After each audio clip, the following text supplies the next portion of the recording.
And those are some of the headlines. This is Democracy Now!, democracynow.org, The War and Peace Report. I'm Amy Goodman. We begin today with the American hiker Sarah Shourd, who was recently freed from Iranian prison after more than a year's imprisonment. In July of 2009, Sarah Shourd and her now-fiancé Shane Bauer and their friend Joshua Fattal were arrested near the Iran-Iraq border while they were on a hiking trip. Iran accuses all three of espionage, but earlier this month, Sarah Shourd was released on humanitarian grounds on $500,000 bail.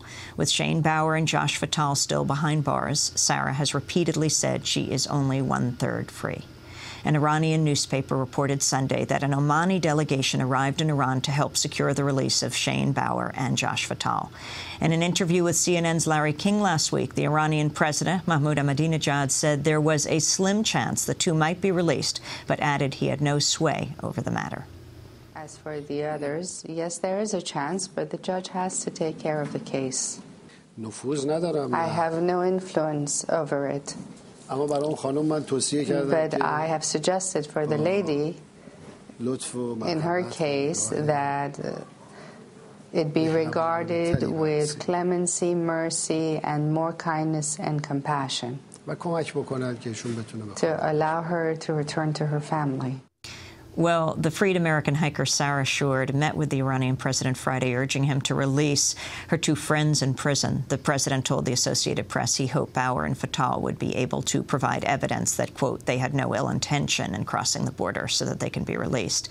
Sarah Shourd was released September 14th after 410 days of imprisonment, most of which she spent in a 10-by-5-foot cell in solitary confinement in Tehran's notorious Evin prison. Well, Sarah Shourd joins us here in New York 2 weeks after her release. Welcome to Democracy Now!, Sarah. Thank you, Amy. It's very good to be here. Good to have you with us. It's good to see you free. We have talked about your case for more than a year with your mother, with the mothers of Josh and with Shane, and now you're sitting here. How does it feel to be free?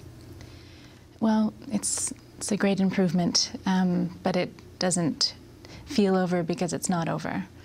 It's not the way that I dreamed of getting free. It's not the way that Shane and Josh and I wanted it to happen, but it's a step in the right direction. What do you want to happen now? I want everyone around the world that's been involved in our case, that's been advocating for us, and that believes in our freedom to redouble their efforts. I want just a huge push so that we can finish this and Shane and Josh can join us. Tell us how you were freed. What happened? Well, the judge said that I was freed on humanitarian grounds because I was in solitary confinement, which is a harsher sentence. And tell us how the whole thing went down about the Omani delegation, just how the balls got rolling. Well, a lot of that I wasn't privy to. You know, I was just sitting in my cell, and there were very few intimations that anything was happening until the last day of Ramadan, the Eid holiday. And that's when I met with some people from the judiciary alone.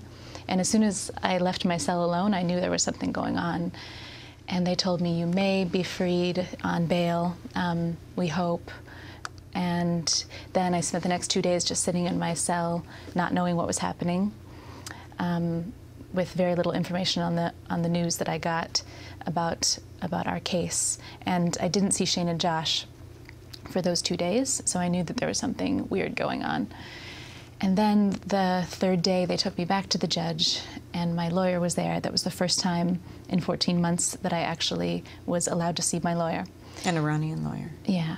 Yeah, he's a wonderful man, Mahmoud Shafi, and he's helped us a great deal in this time, and he continues to tirelessly advocate for Shane and Josh. So, what did Oman have to do with this? They brought me back. You know, I went to Muscat, and I don't know exactly what they had to do with it, but I know they've been really helpful, and they continue to try to free Shane and Josh. And who put up the bail? I don't know, and I probably will never know who put up the bail, but there was a really amazing story about an Iranian official who, in the last moments when they weren't sure who was going to put up the bail, if there was going to be bail, and there was a lot of scrambling and confusion about how to get it in a timely fashion.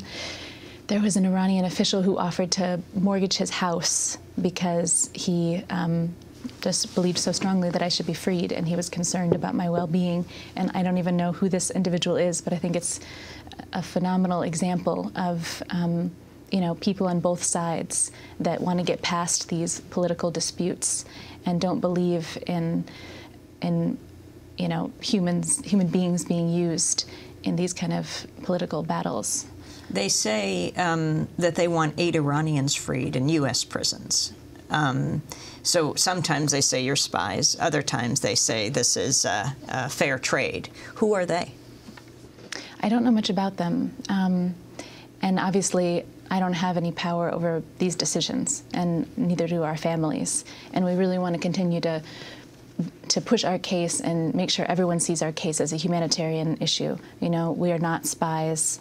We committed no crime. The border was unmarked and indistinguishable. We were hiking behind a tourist site. And I think now that a lot of these questions are being answered, and questions about who we are, I think that, you know, people are going to really support and exclusively see this as a humanitarian issue. But what did President Ahmadinejad say to you, and what did you say to him in your meeting last week?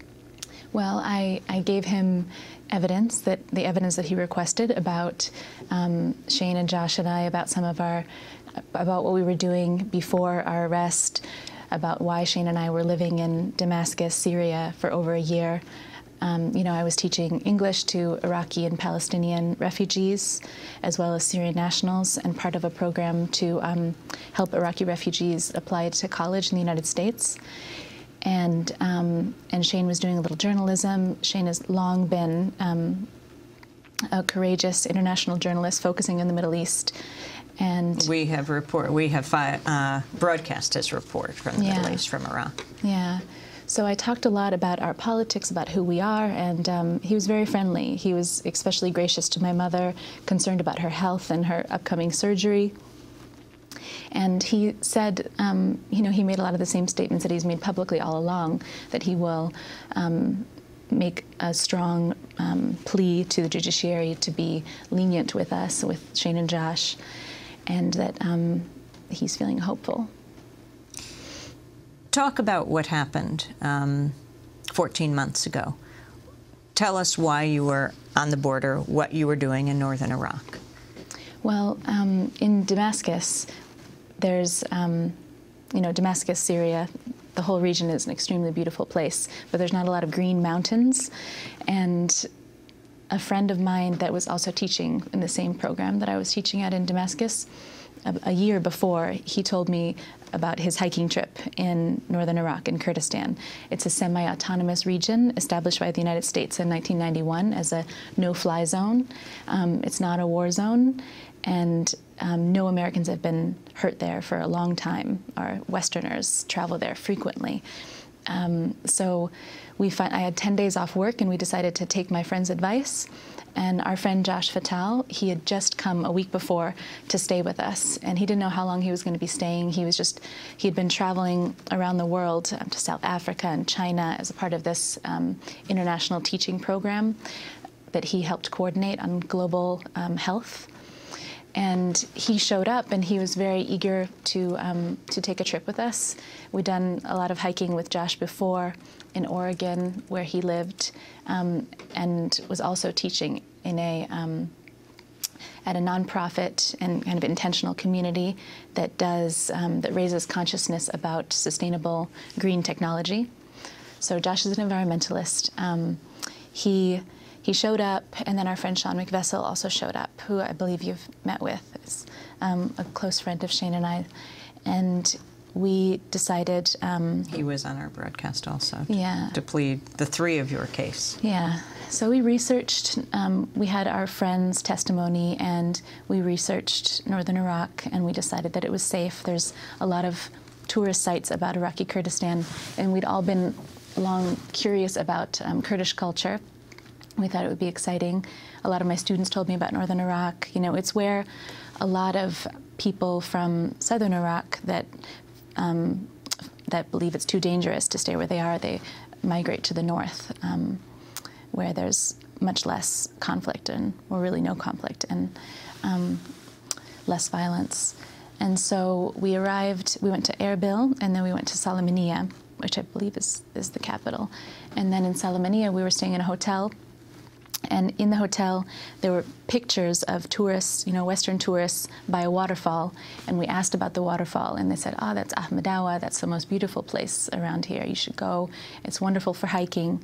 And then we confirmed, we got the same recommendation from a taxi driver and then from a restaurant owner. Everyone was saying this is a great place to go. And we took a taxi there. And we passed through a checkpoint, and there was no problem. They said, it's fine. They just looked at our passports. No warning. We got there, and there were literally hundreds of families there, camped out and picnicking by the waterfall. And we stayed by the waterfall around where all these families were overnight. And the next morning, we asked the tea seller, who I've seen on some other interviews. What he said is not true. He said that he questioned us, and we said we were going to Iran, which we, of course, didn't say because we had no idea we were even near Iran. I think I just miscalculated in my mind how close it was, didn't have a good map, and was going on what people said. And we hiked for 2 to 3 hours, and that's when we came upon some soldiers, you know, out in the middle of nowhere. There was absolutely no sign of a border, no indication, no fence or flag or building, nothing of any kind. Were you afraid at the beginning? Did you feel alarmed?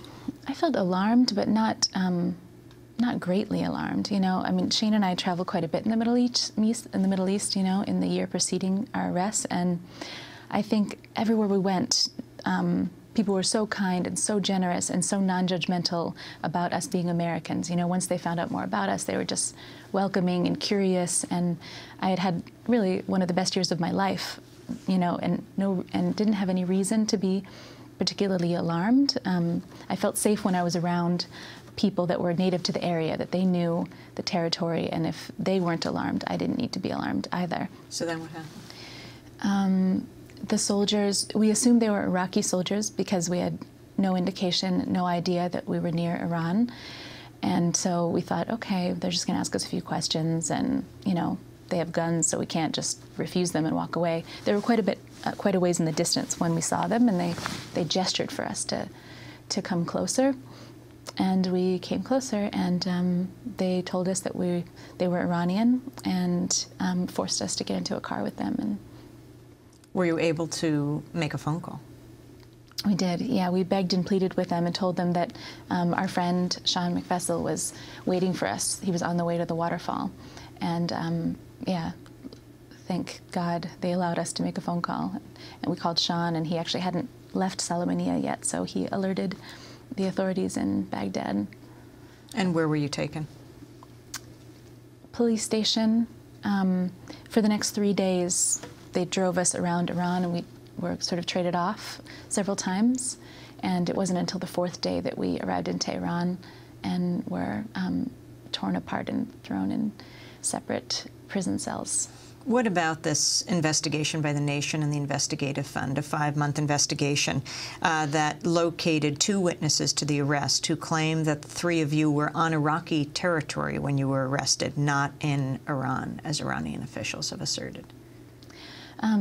I'll probably never know exactly what happened. I read the Nation article, and it's certainly possible. Like, I myself have no knowledge of where the border is and couldn't see the border. There was no marking? No marking, no. We were on one trail, you know, behind the waterfall, a dirt trail. Sarah, we have to break, but we'll come back to this discussion. Sarah Shourd is with us, and she is free, well, partly free, because her 2 American friends, her fiancé, Shane Bauer, and Joshua Fattal, are still in the Evin prison in Iran. We'll come back to hear about her life, their lives, and their time in prison. This is Democracy Now! Stay with us.